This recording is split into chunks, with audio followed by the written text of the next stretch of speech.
Hello, Royal History Geeks. Gareth here. Earlier today, I had the absolute privilege of sitting down over Zoom with Alison Weir, the prolifically successful historian who has written many books, 23 books, I believe, about the Tudor era and about other parts of medieval history as well. She is just about to launch the fifth in her series of Six Tudor Queens in the UK, Katherine Howard, the Tainted Queen, which has also been, is currently already released in the States under the title of Katherine Howard, the Scandalous Queen. It was a real privilege to speak with Alison today. Here's the interview for you all to enjoy.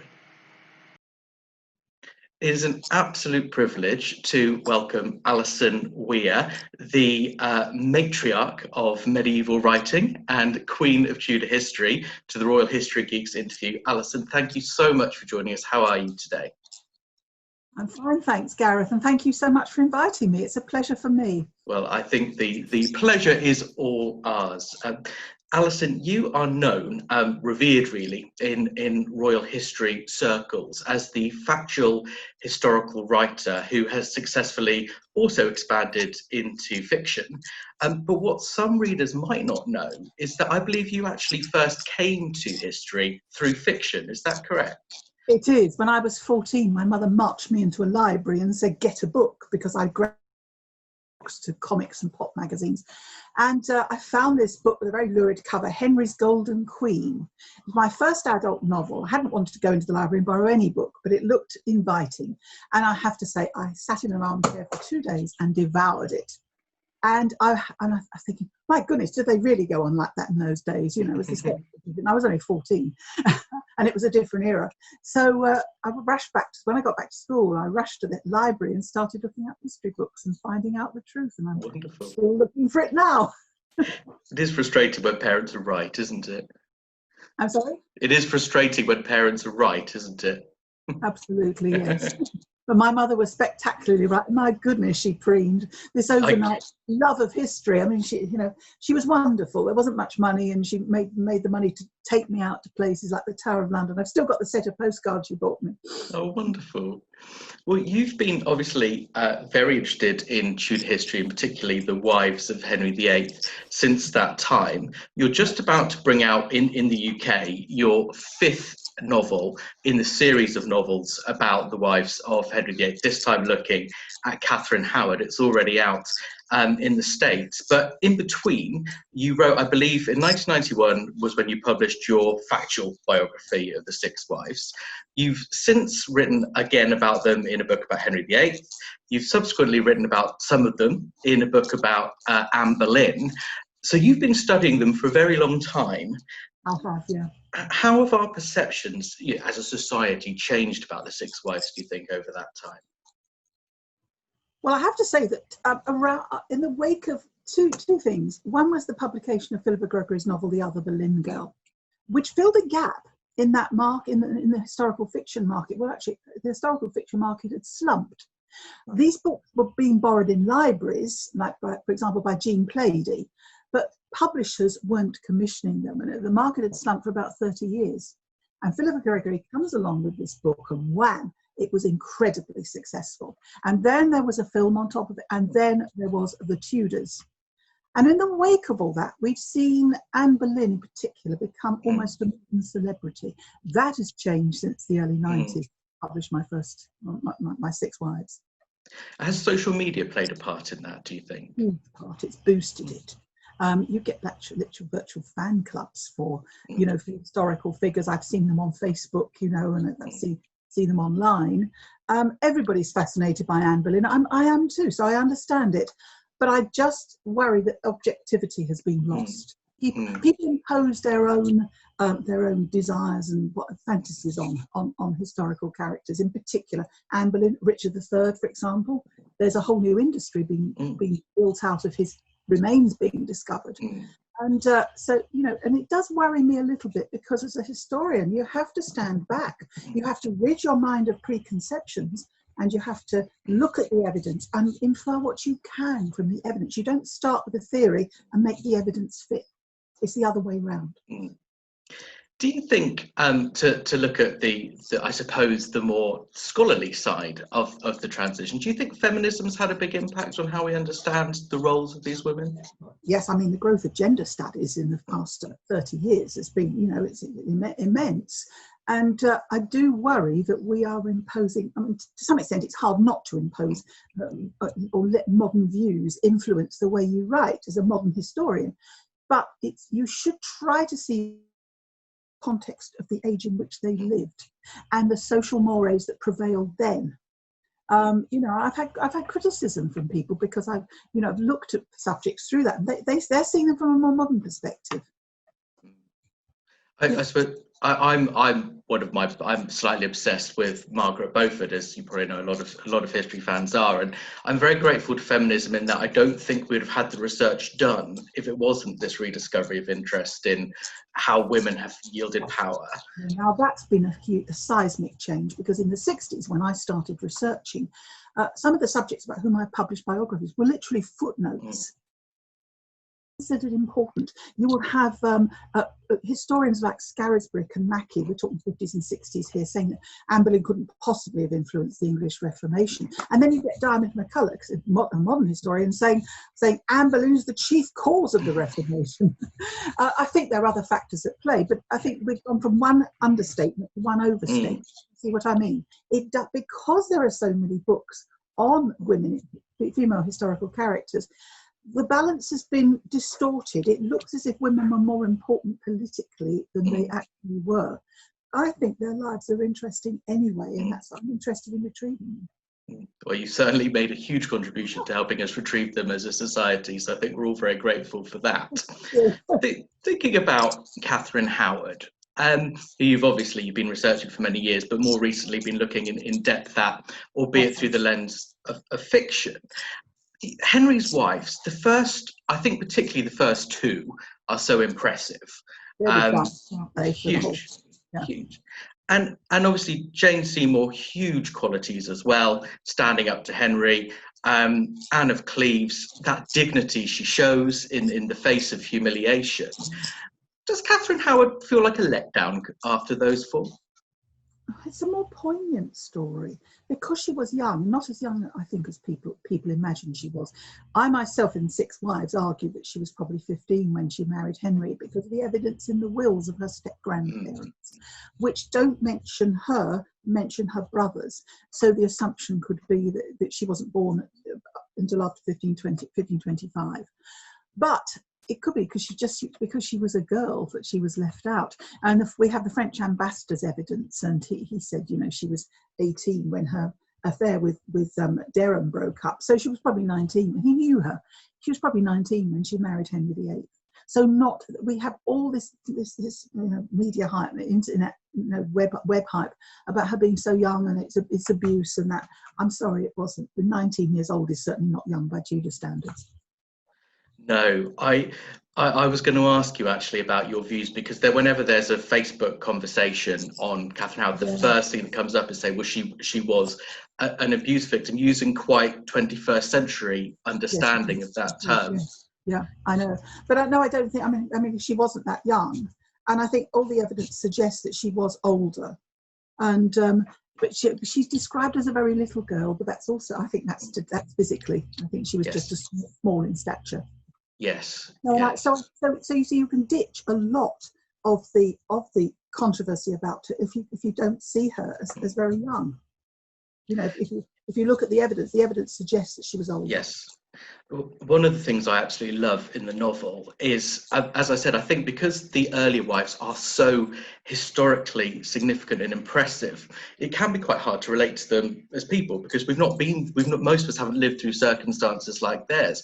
But what I love about Catherine is the way, as a teenager, she's falling violently in love with a man and then violently out of love with him again in quite a short amount of time. Well, most of us could probably relate to that. One onto the next, just like a modern teenager, and that's how I viewed her in a way.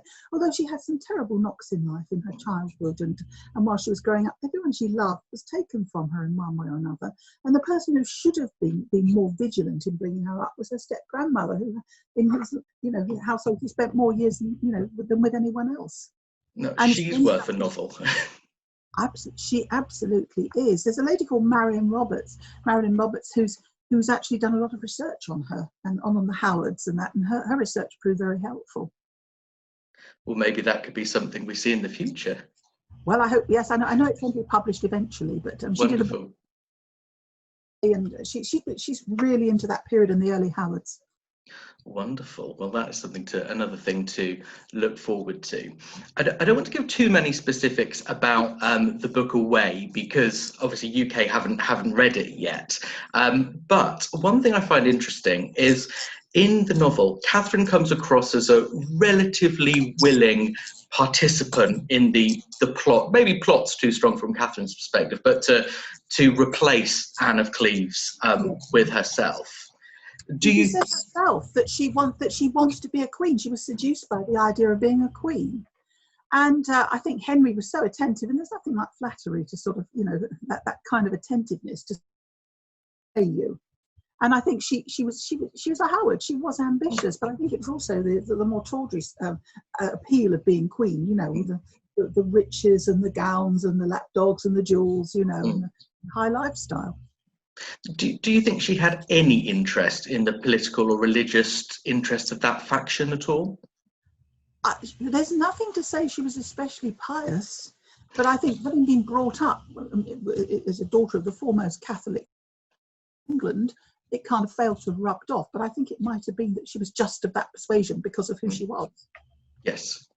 I've always, with Katherine Howard, had this sense that it's hard not to in some ways feel sorry for her, and just as quickly not to want to grab hold of her and say, don't be so stupid, just show a bit more patience. That's how I felt about it. And that you think, she was the one person who should have known the dangers, because she's first cousin to Anne Boleyn.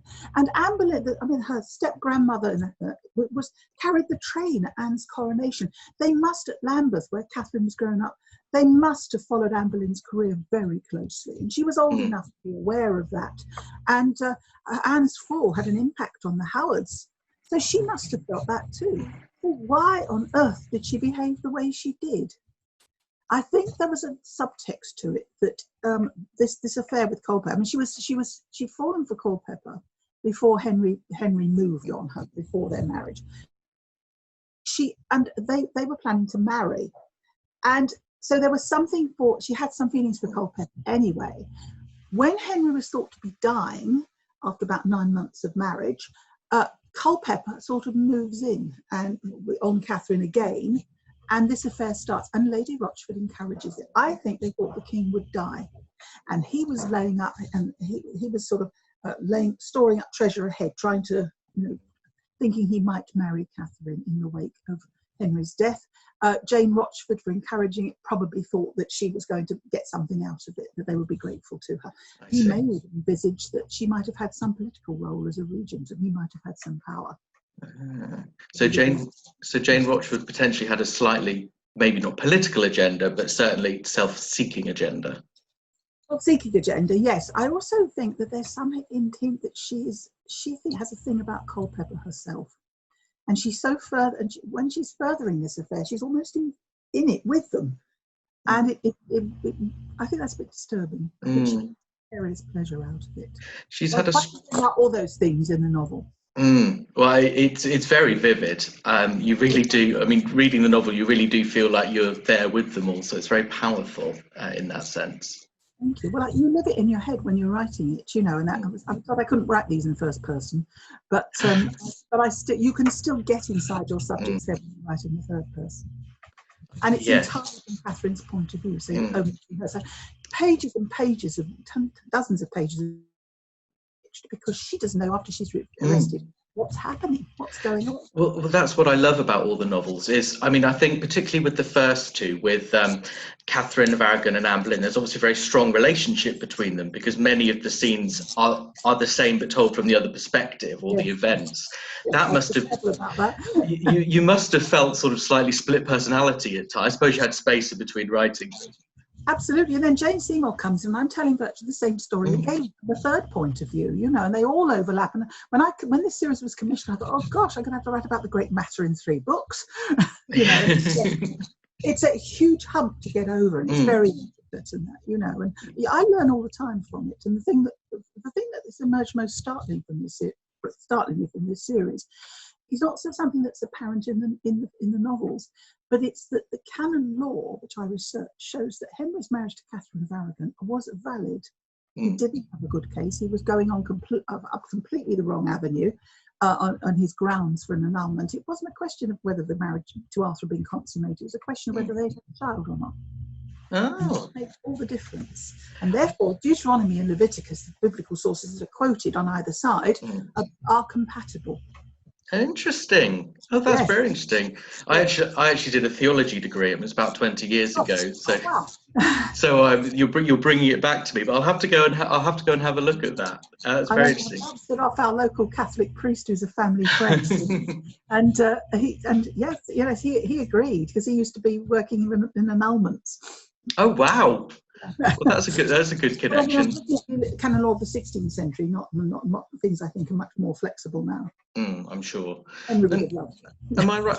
Am I right in thinking you're considering revising your Six Wives factual book to bring all this new research in? I've done a lot of work to it. For each of these books, I've completely re-researched. What I've got now is 6 different passages, 6 different stories. I've lifted out the original text.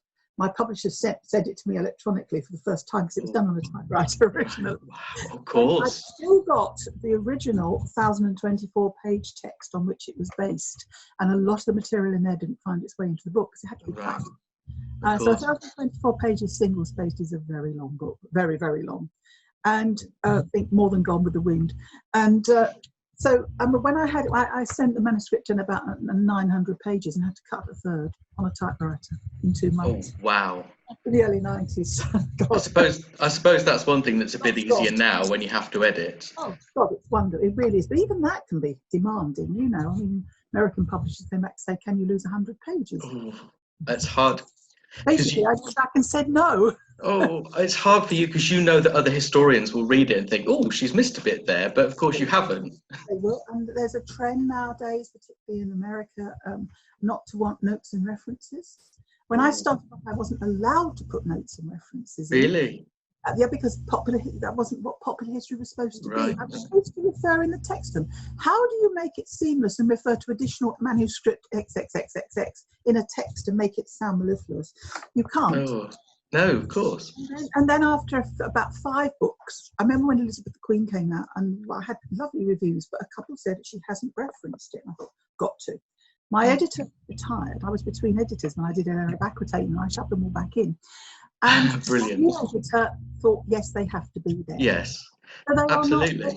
They're not academic notes and references. They're just cite sources. I've had this compromise in that, which is really annoying. And as soon as I got a bit what I call academic, the American publishers pulled me back. Really? Oh. Over here, you've got, you probably, there'll be more of a critique from historians, but yes, it's a different situation. So basically, I had to sit on the fence. And I have, for Six Wives, I had all the original notes and references, so I can re-reference them. Wonderful. I had to write a chapter on with sources for each. Oh God, that was a nightmare. I can imagine. Well, I think if anyway, it does... So I have got, going back to it, I have got all these revised texts and have got them all, they were really written. I want to do more work on them, but I can actually write. My publishers, my non-fiction publishers, suggested 6 separate books, but not lots. But that would be wonderful. That would be wonderful. I've got 2 more books on contract for them, and then after that we shall see. Oh, well, that's... here for another book, so I might do that first. Well, I think I can say with some confidence that you will have whetted the appetites of those listening to the interview. I've selected 3 of what I thought were the best questions from Royal History Geeks viewers, and they have, which I thought I'd put to you. So there were lots of questions around a variation of which is your favourite queen, but I thought Georgie asked it in the most original way, which is, if you had 1 hour with one of Henry's queens, who would you choose and what would you ask them in that hour? Oh, I'd have to be Anne Boleyn. Oh my goodness, I'd have to do that, and I'd have to ask her some very personal questions about, why was it they didn't sleep together? I mean, the traditional theory is that she held him off for all these years. I don't think that's true. I think that was a mutual decision that they wouldn't compromise the king's case. by her becoming pregnant, for example, which was called a scandal, telling the Pope she's the model of virtue. So I'll be talking about that, and I'd also like to ask, of course, the big question: were you guilty or were you innocent? I believe she was innocent. The weight of evidence suggests she was innocent. But was there something on which that case was built? Was there something, you know, some germ of truth? If there is a germ of truth, if looking at the evidence, the thing I do infer is that there was something going on with Norris. But I don't think it was anything physical. I think it was there between them. This sort of banter between them suggests something unacknowledged. Well, that comes across, of course, in the novel. Yeah, I know, and of course I invented the scenes in the tower at Greenwich, and that, which was a great deal of fun. That kept cropping up in other novels. There always has to be a ghost in there somewhere. And come to think of it, I haven't got a ghost in Catherine Parr. That's going in one of these sheets. Oh well, they've been brilliant as well. It's just been wonderful to read everything that you've been coming up with over the last few years. Thank you. They're coming out in one volume in 2 years' Oh, time. brilliant! Yes, they are. Because they've not been available in the States, have they? No, and they go, oh gosh, every time an e-short, I now announce an e-short, I get a barrage of people contacting me saying, why can't we have it in the States? And we have asked and asked, they just don't think they will sell there. Oh, really? They've done fine here, I mean, but they may, if the book's successful here, they may publish it as a book over there. What they do is they have Reader's Circle paperbacks, and they've always got additional material at the end.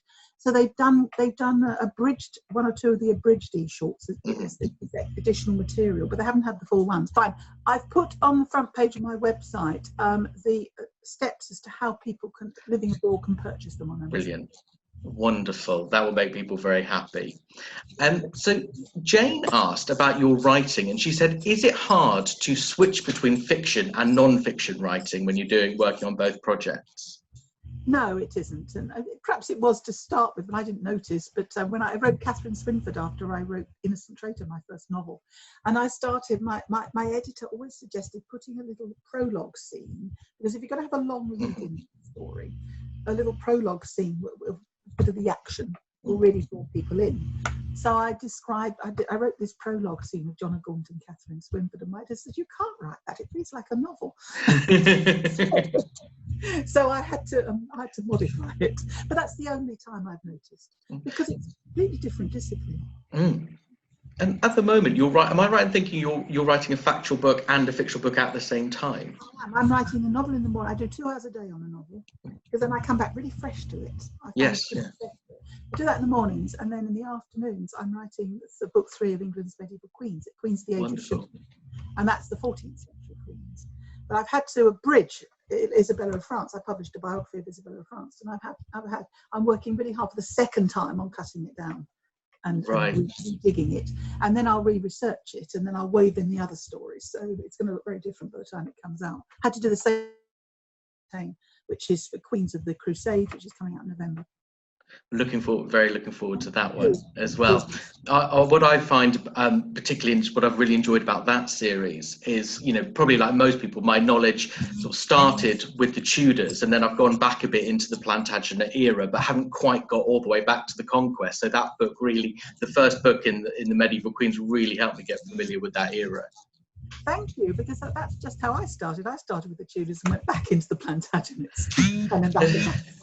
There's something about the Tudors, isn't there, that I pilot records, I suppose, but I know it is. It's incredible. Because, I mean, there are so many reasons why people go for the Tudors. It's they're a dynamic dynasty, forceful, vivid characters, but also we've got the documentation for this period. Yes. It goes 50 years to Richard III's reign from Henry VIII's, and you've got nothing like it. Absolutely, it's fragments basically, But between time, you've got the spread of printing, the growth of diplomacy, and Henry VIII's, great matter brought the royal marriage into public focus. Probably the second time in English history, but nobody remembers Edward II's quarrels with Isabella of France. But this was international. This Henry created a scandal because he was literally undermining the power of the Pope. Of course. And at a time when the church was beginning to fall into divisions, and so because of that, no detail was too minute to be overlooked by ambassadors. So we've got wonderful detailed reports of the price, and also lots more correspondence. So we've got a wealth of original source material. Even then, it's not a complete record, and there are still these tangled and gaps, and I think that's what we all enjoy, you know, trying to find the truth behind it. And it creates a great environment for novels to be written, because there are scenes that need filling in. Well, that's it. That's what I try to do. I keep with the facts and the narrative, and it's the backstory that I invent. And where I've invented, I write a long author's note to make it very clear what's fiction and what's not. Yes. I think it's legitimate. Shakespeare did it. I'm going to rely on Shakespeare to telescope events. Like if there were 3 meetings between, say, Mary the First and Ambassador, I remember, I put them in one. Because chronologically that worked. It wasn't going to disrupt the story, you know, that kind of thing.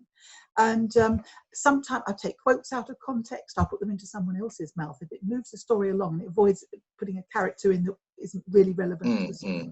You know, the thing you have to be aware of is you've got to keep this story moving. Yes. That's what publishers want. That's what readers want nowadays. They don't want anything really slow paced. Yes. And you are very clear about what licenses you take, so it's very easy for the reader. If the reader chooses to find out the facts, you've pointed everyone in the right direction. So you've got to justify. I would not take any liberties, apart from a couple of little ghost stories, which are neither here nor there. But I would not take any liberties unless there was something in the facts that suggested them. As a historian, I might discount it, but as a novelist, I can ask, what if? Well, and it's certainly a journey I think we've all enjoyed being on with you. So Lisa asked a question about portraiture, and I know you're, as well as being a historian, you're very interested in Tudor portraiture particularly. So now I'm going to get the pronunciation wrong here because I've only ever seen it written down, but Lisa was asking whether you still believe that the portrait previously identified as Lady, I'm going to get this wrong, Begevany, is that right? Begevany, yeah. Begevany, whether you still believe that is Anne Boleyn.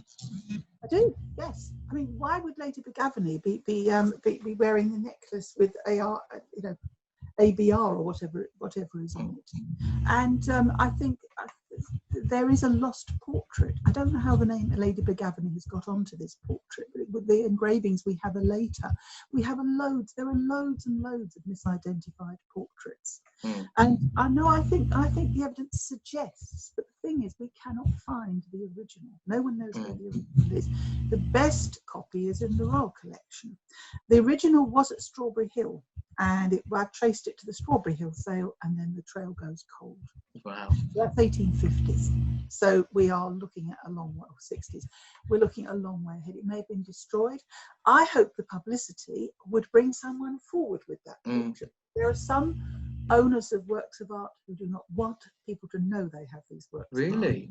Come up with publishers have come up against that when they want to reproduce them in a book. There was literally one gentleman who sat there with a shotgun. Really?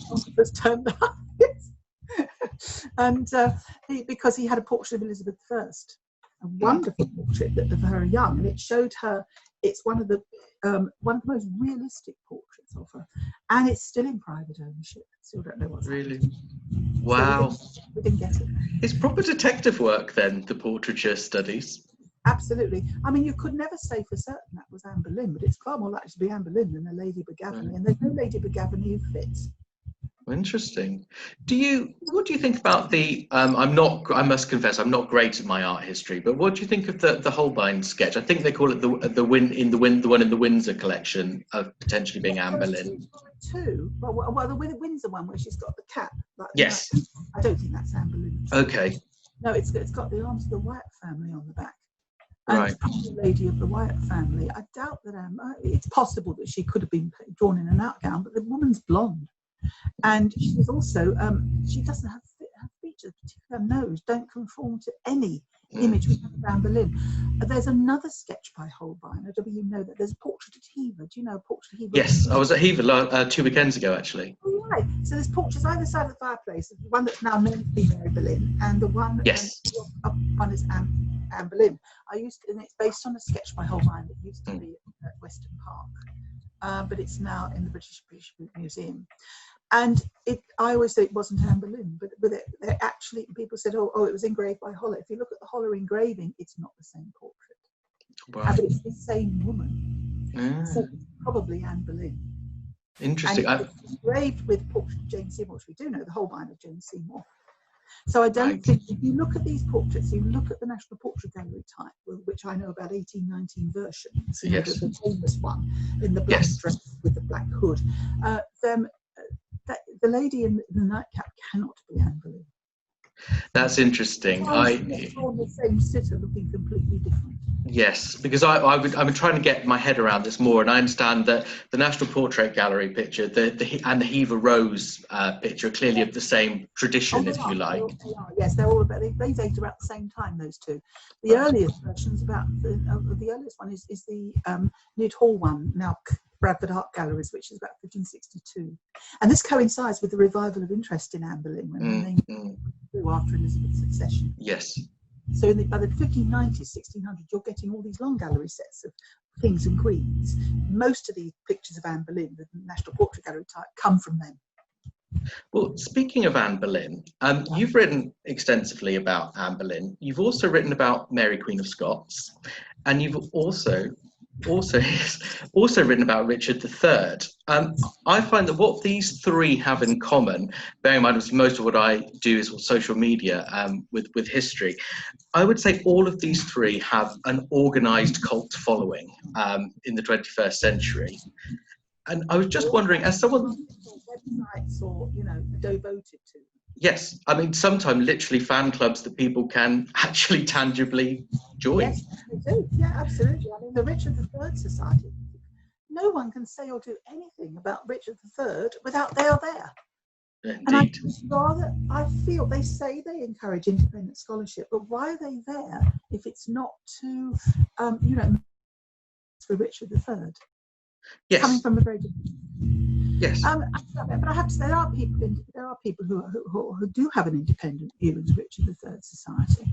I remember when my book The Tower was launched in '92, and someone came from there, and they said, actually, so a lot of us agree with you. Now, I don't have an axe to grind. I thought Richard III was maligned for about 25 years, I thought that. And I didn't even plan to write a book on the Prince of the Tower. Done the Six Wives, I was going to write about the fall of the Plantagenets, right up to Elizabeth's reign, to the last remaining scions of the Plantagenets. And I was getting a lot of information on the prince. I'm thinking, no, the last word's been said. There was a television trial in 1984, which is very entertaining, viewing. And I thought, I look at the transcripts of the trial, because surely it's exhaustive. And of course, being very naive then, I did nothing on television is exhaustive when it comes to this. And I then realised there was evidence, that could have been put forward. And I mean, it got 3 hours. But so I started researching. And then the more I researched, it suddenly dawned on me. I was thinking, about this alley, that alley on the princes. By then I'd been commissioned. As soon as I suggested the book be published, they said, great, that's fantastic, we'd like that. And so I'm going to look at it afresh. And I was coming from a viewpoint that, I thought he'd been maligned and he had been innocent. And I thought, and I was looking up every alley I could. I'd got in the margins note, not this, And I suddenly thought, well, the obvious answer is, yes, he did it. And this is some way down in the research. So that's how I came to it. That that's the only conclusion I could draw. So I I've revisited it several times since, particularly when I wrote Elizabeth York. Yes. And I might be writing about her again soon. I'm not going to say too much about it. I'm not going to say too much about that. I'm not supposed to. Well, that is a teaser. But no, I have looked at it again. I still think, in fact, I found more evidence that I found was convincing. I've looked at the language, she's great company. We just agree to differ. Well, I think her determination and her passion has obviously helped us make a remarkable discovery, and that can't be taken away from her. Incredible thing. And she's spoken as a speaker on the tours I run, and she's a very, very excellent speaker and a riveting lecture. What do you think it is about, and I've just identified these three from my own experience of Anne Boleyn, Mary, Queen of Scots, and Richard III, but of course you might well be aware of others. What is it about them that captivates people in the way a celebrity seems to captivate people? They're very romantic characters in the widest sense. I don't just mean in terms of love and romance. Yes. They're romantic characters. It's like almost Gothic tales, if you look at them. They all came to stick in very nasty ends. Particularly, Richard had a pretty brutal end on the battlefield. Yes. There's a mystery about them all to do with, sex or death. And it's perennially fascinating.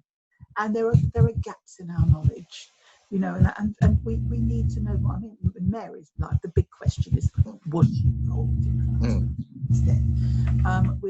With Anne Boleyn, it's what, you know, were there sexual crimes, but also the drama of her end needs to be revisited again and again. What was the nature of her relationship with Henry? Did she love him? Yes.